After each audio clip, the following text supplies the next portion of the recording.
खाली पार्ट 1 है। इसी तरीके से और भी एक्सेल पे पार्ट आने वाले हैं। अगर आप जो है इन पार्ट को देख लेते हो तो यकीन मानिए आप पूरा एक्सेल सीख जाओगे। एक्सेल में सबसे पहले हमें क्या सीखना चाहिए ये हमें ज़रूर पता होना चाहिए। तो आज की इस वीडियो में मैं आपको ये भी बताऊंगा कि एक्सेल में सबसे पहले हमें ये सब ज़रूर सीखना चाहिए। कुछ हमें एक्सेल में आए या ना आए, लेकिन कुछ चीज़ें एक्सेल में ऐसी होती हैं जो हमको ज़रूर पता होनी चाहिए। चलिए वीडियो शुरू करते हैं। हेलो दोस्तों, मेरा नाम गुलाब और आप देख रहे हैं गुलाब ग्रुप कंप्यूटर स्मार्ट क्लास। दोस्तों, अगर ये वीडियो आपको पसंद आता है तो वीडियो को लाइक करिए, अपने दोस्तों के साथ इस वीडियो को शेयर करिए। चैनल पे अगर पहली बार हो, अभी तक चैनल को सब्सक्राइब नहीं किए हो तो चैनल को सब्सक्राइब भी कर लीजिएगा। एमएस एक्सेल सीखने से पहले हम लोग ये जान लेते हैं एमएस एक्सेल क्या है। एमएस एक्सेल का पूरा नाम माइक्रोसॉफ्ट एक्सेल है।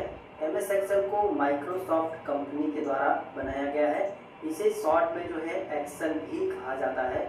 यह एक पावरफुल स्प्रेडशीट प्रोग्राम है जिसमें हम लोग बहुत सारे काम कर सकते हैं। जैसे कैलकुलेशन संबंधित कोई भी काम हो आप एमएस एक्सेल में कर सकते हो। कोई भी क्लास की मार्कशीट डिजाइन करना हो वो भी कर सकते हो। कोई भी बिलिंग तैयार करना हो, कोई भी सैलरी स्लिप बनानी हो, कोई भी आईडी कार्ड बनाना हो, किसी भी तरह का आईडी कार्ड हो आप यहाँ पर आसानी से बना सकते हैं।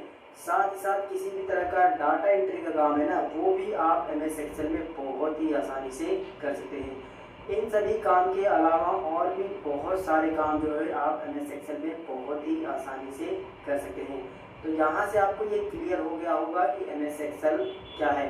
अगर ये क्लियर हो गया है तो वीडियो को लाइक शेयर सब्सक्राइब आप जरूर करिए। सबसे पहले हमें जो है एमएस एक्सेल को अपने कंप्यूटर में चालू करना होगा। तो एक्सेल को चालू करने के कई सारे तरीके हैं, उसमें से मैं कुछ तरीके आपको बताता हूँ। सबसे पहला तरीका ये है कि आप जो है स्टार्ट बटन पे क्लिक करिए। यहाँ पर जो है आपको सर्च करना है एक्सेल। एक्सेल जैसे ही आप क्लिक करके सर्च करोगे ये एक्सेल की एप्लीकेशन आ जाएगी।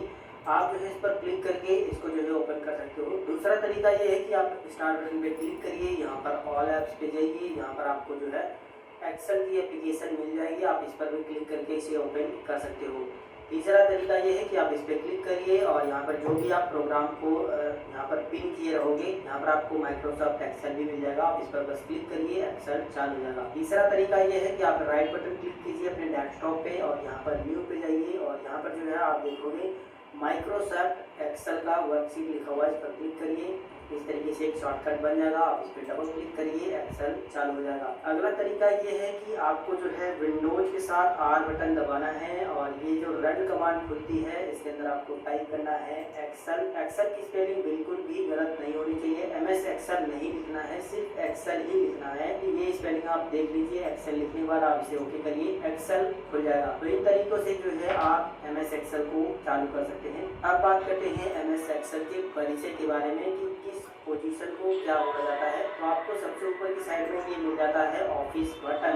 ये जो है बिल्कुल एमएस वर्ड में जो बटन है उनसे जो है मिलते जुलते हैं। तो एमएस वर्ड का अगर आपने वीडियो देखा होगा तो इन सभी बटन के बारे में आपको जानकारी जरूर पता होगी, लेकिन यहाँ पर मैं आपको इन सभी के बारे में बता देता हूँ। इस पर क्लिक करके आप एक नया डॉक्यूमेंट यहाँ पर अपने एमएस एक्सेल में ला सकते हैं।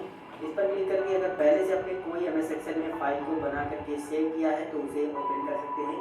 इस पर क्लिक करके आप अपनी एमएस एक्सेल की फाइल को सेव कर सकते हैं। इस पर क्लिक करके आप अपनी एमएस एक्सेल की फाइल को किसी दूसरे फॉर्मेट में या फिर किसी दूसरी जगह पर दूसरे नाम से सेव कर सकते हैं। इस पर क्लिक करके आप अपने एमएस एक्सेल की फाइल को प्रिंट कर सकते हैं, प्रिंट प्रीव्यू भी देख सकते हैं। इसके बाद इस पर क्लिक करके आप जो है अपने एमएस एक्सेल की फाइल को प्रिंट कर सकते हैं। इस पर क्लिक करके आप अपनी एमएस एक्सेल की फाइल को डायरेक्ट यहीं से जो है सेंड कर सकते हैं, ईमेल या फिर टेक्स्ट। इस पर क्लिक करके डायरेक्ट जो है आप अपनी एमएस एक्सेल की फाइल को जो है पब्लिश कर सकते हैं, कोई ब्लॉग वगैरह आपने अगर बनाया होगा तो। और ये जो लास्ट बटन है इस पर क्लिक करके आप जो है एमएस एक्सेल को क्लोज कर सकते हैं। यहाँ से हमारा ये जो है ऑफिस बटन ये पूरा कंप्लीट हो चुका है। इसी के बगल में यहाँ पर देखिए कुछ शॉर्टकट बटन दिए गए हैं। इसको जो है क्विक एक्सेस टूलबार बोला जाता है। यहाँ पर 3 बटन पहले से डिफॉल्ट रूप से सेव है। इसमें पहला है सेव, दूसरा है अनडू, तीसरा है रीडू। यहाँ पर आप चाहो तो और भी बटन ऐड कर सकते हो। इस पर क्लिक करना है। यहाँ से जो भी बटन आप इसके अंदर ऐड करना चाहते हो उस पर क्लिक करिए। देखोगे यहाँ पर बटन ऐड हो चुका है।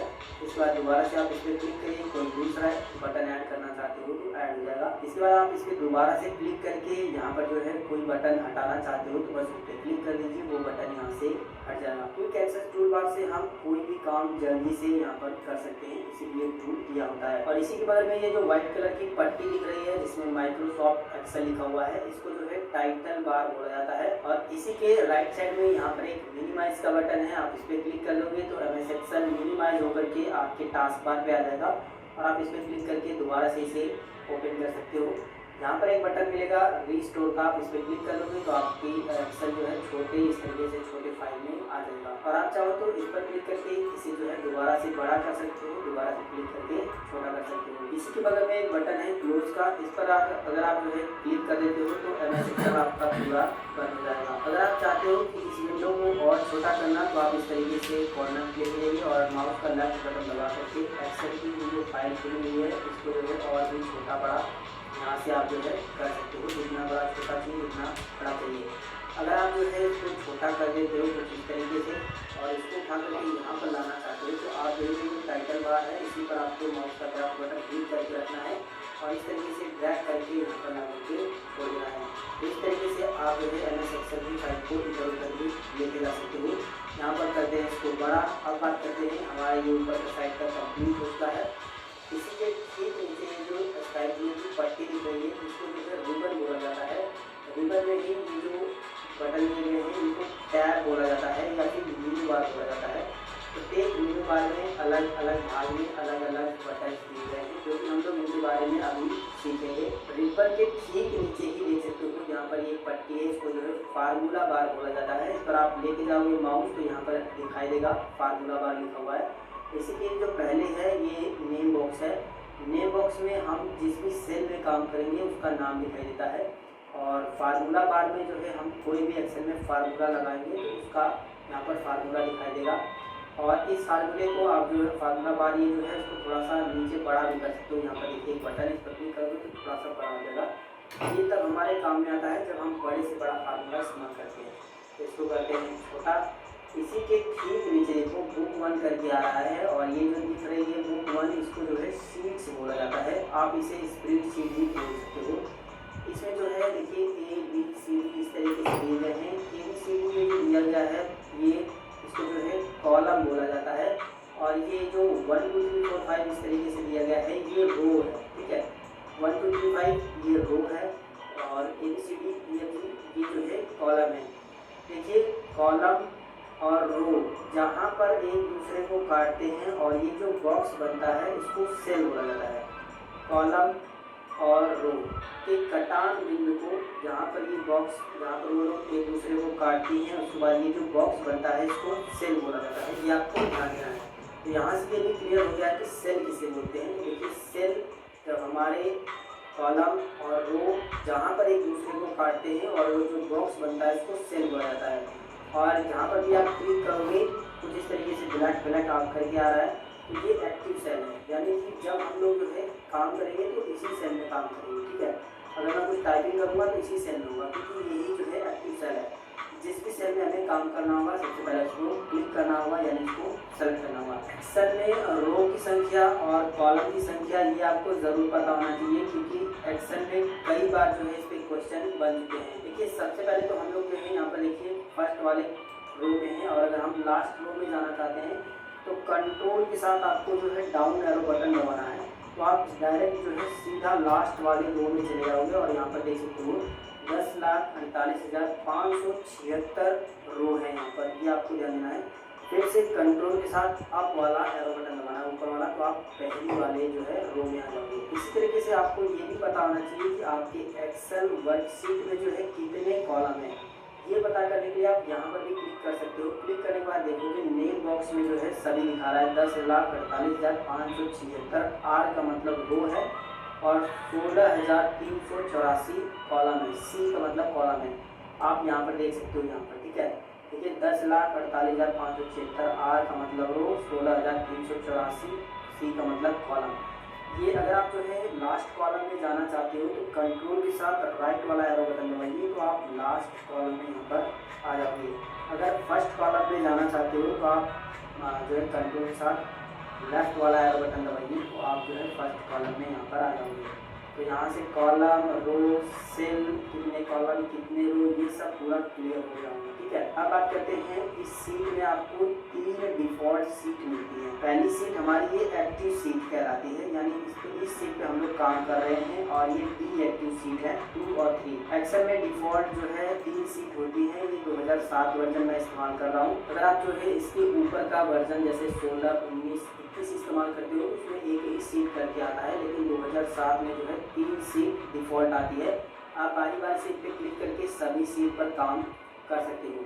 अगर आपको जो है इससे ज़्यादा सीट बढ़ाने की ज़रूरत है तो यहाँ पर आपको एक बटन मिल जाता है इंसर्ट वर्कशीट का। आप इस पर क्लिक कर दोगे तो एक नई सीट इंसर्ट हो जाएगी। फिर दोबारा से इस पर क्लिक करेंगे, इस तरीके से सीट बढ़ती चली जाएगी। सीट बढ़ाना तो हमने सीख लिया है। अगर मान लीजिए कोई सीट हमको डिलीट करनी है तो इसके लिए हम जो है किसी सीट, जो भी सीट हमको डिलीट करनी है उसको सेलेक्ट करेंगे, इस पर राइट बटन क्लिक करेंगे, यहाँ पर आपको मिलेगा डिलीट, इस पर क्लिक करके डिलीट कर दीजिए। बारी बारी से जितनी भी सीट को आप डिलीट करना चाहते हैं डिलीट कर सकते हैं। मान लीजिए किसी सीट का आपको जो है नाम बदलना है तो आप उस पर क्लिक करिए, उस पर राइट बटन क्लिक करिए, इस पर जो है रीनेम पर क्लिक करिए और ये यहाँ पर जो है जो भी सीट का आप नाम रखना चाहते हैं वो यहाँ पर जो है टाइप कर दीजिए। ठीक है, इस तरीके से वो सीट का नाम चेंज हो जाएगा। अभी देख सकते हो सीट 1 जो है हमारी गुलाबी नाम से हो चुकी है। अगर आप यहाँ पर जो है इंसर्ट वर्कशीट पर थोड़ा देर माउस छोड़ देते हो तो देखो यहाँ पर एक शॉर्टकट बता रहा है शिफ्ट के साथ F11। जी हाँ, अगर आप जो है शॉर्टकट की मदद से जो है सीट नई इंसर्ट करना चाहते हो तो आपको बस कीबोर्ड से शिफ्ट के साथ F11 दबाना है।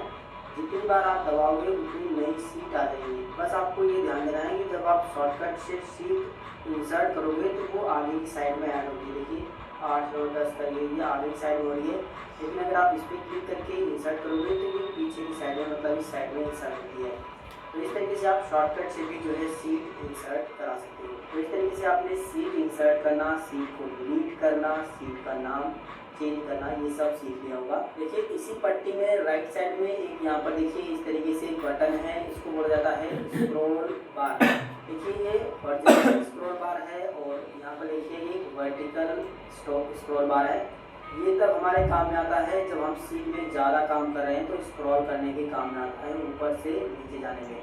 इसी तरीके से अगर हमको जो है इस साइड में जाना है, मतलब इस साइड में राइट साइड में, तो हम जो है हॉरिजॉन्टल स्क्रॉल बार का इस्तेमाल करेंगे। अगर ऊपर नीचे जाना है तो हम जो है वर्टिकल स्क्रॉल बार का इस्तेमाल करते हैं। और नीचे की साइड में ये जो स्क्रॉल बार है इसी के ठीक नीचे जो है आपको ये जो पट्टी दिखाई दे रही है जिसमें रेडी लिखा हुआ है, इसको जो है स्टेटस बार बोला जाता है, जिसमें यहाँ पर जो है लेआउट पैनल मिलता है आपको, जैसे नॉर्मल, पेज लेआउट और पेज ब्रेक रिव्यूअर। तो ये लेआउट पैनल है और इसी के बगल में जो है जूम करने का ऑप्शन मिलता है, जिस पर आप जो है माइनस पे क्लिक करके सीट को जूम आउट कर सकते हो और प्लस पे क्लिक करके आप जो है जूम इन कर सकते हो। तो जूम इन पे क्लिक करके हम जो है एक्सेल की वर्कशीट को इस तरीके से जूम करके कोई भी काम कर सकते हैं। जैसा कि मैंने आपको बताया कि अगर हमको एक्सेल में काम करना है तो पहले हमें वो सेल सेलेक्ट करने होते हैं जिसमें हमको काम करना होता है। जब हम एक बार माउस से अपने सेल को सेलेक्ट कर लेते हैं तो हम उसमें जो है कुछ भी डाटा टाइप कर लेते हैं। डाटा टाइप करने के बाद कुछ भी जो भी आप इसमें नाम लिख रहे हो, कुछ नाम लिख रहे हो, लिखने के बाद अगर आपको जो है इस सेल से दूसरी सेल में जाना है तो आप जो माउस आपके कीबोर्ड में जो up, down, left, right arrow button होते हैं इनकी हेल्प ली जाती है। अगर आप राइट साइड में जाना चाहते हो तो आप राइट एरो को दबाइए, आप राइट साइड में जाओगे। अगर आप लेफ्ट साइड में जाना चाहते हो तो लेफ्ट एरो को दबाइए, लेफ्ट साइड में जाओगे। अगर आप डाउन मतलब नीचे जाना चाहते हो तो डाउन एरो को दबाइए और ऊपर जाना चाहते हो तो अप एरो को दबा सकते हो। यही काम आप जो है इंटर बटन से भी कर सकते हो। अगर आप नीचे जाना चाहते हो तो इंटर बटन दबाइए नीचे साइड में, लेकिन अगर आप जो है राइट साइड में जाना चाहते हो तो आपको टैब बटन दबाना है, तो आप राइट साइड में जाओगे। अगर आप पीछे जाना चाहते हो तो आपको शिफ्ट के साथ टैब बटन दबाना है, तो आप पीछे आ जाएंगे। यहाँ पर आप एक चीज़ नोटिस कर रहे हो कि जब मैंने इस सेल को सेलेक्ट किया है तो ये D6 में है। तो यहाँ पर देखिए न्यू बॉक्स में लिखा रहा है D6, यानी D वाला हमारा कॉलम है और 6 हमारी रो है। इसी तरीके से अगर आप जिस भी कॉलम रो पर क्लिक करोगे वो नेम बॉक्स में यहाँ पर वो नेम उसका पूरा दिखाई देगा कि ये कौन सा कॉलम है और कौन सी रो है। एक्सेल एक बहुत ही समझदार सॉफ्टवेयर है, बस आपको एक्सेल को जो है कुछ भी हिंट देना होता है और वो आराम से समझ जाता है कि क्या करना होता है। जैसे कि मैं जो है इस सेल में क्लिक करता हूँ और यहाँ पर मैं 1 टाइप करता हूँ। इसके बाद डाउन एरो से नीचे आता हूँ, यहाँ पर मैं 2 टाइप करता हूँ। फिर मैं क्या करता हूँ, ये दोनों सेल को जो है सेलेक्ट कर लेता हूँ। सेलेक्ट करने के लिए आपको जो है पहली सेल में क्लिक करना है, माउस का लेफ्ट बटन दबाना है, दोनों को इस तरीके से सिलेक्ट करना है ड्रैग करके, ठीक है। इसके बाद जो है आपको यहाँ पर देखोगे, यहाँ पर एक नोड बना हुआ है, इसके लिए जाओ तो आपका जो माउस पॉइंटर है कुछ इस तरीके से प्लस जैसा बन जाएगा। अब आपको माउस का लेफ्ट बटन दबाना है, इस तरीके से ड्रैग करके लेके आना है। अक्सर आप समझ चुका है कि आपको क्या टाइप करना था। तो देखिए यहाँ पर इसके बीच की जितनी भी गैपिंग है उसके हिसाब से एक्सेल ने यहाँ पर हमको डाटा दे दिया है। यानी सिर्फ हमने एक्सेल को ये हिंट दिया था कि 1 के बाद 2 आना चाहिए और एक्सेल समझ गया है कि हमको क्या लाना है, वो इस तरीके से डाटा लेकर के आके आपको दे देगा। इसी तरीके से अगर आप 2 टाइप करते हो, नीचे की साइड में आने के बाद 4 टाइप कर देते हो, तो एक्सेल आप समझ गया है कि 2 का गैप रखना है। तो आप इस तरीके से जो है दोनों को सेलेक्ट कर लीजिए, माउस का लेफ्ट बटन दबा के यहाँ पर ला करके कुछ इस तरीके से ड्रैग कर दीजिए।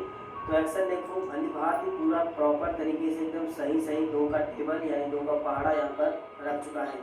इसी तरीके से अगर आप जो है कितने का भी गैप देना चाहो, जैसे मैं यहाँ पर 4 ले लेता हूँ। इसके बाद नीचे आने के बाद मैं जो यहाँ पर 8 ले लेता हूँ। तो अब एक्सेल समझ चुका है कि 4 का गैप देना है।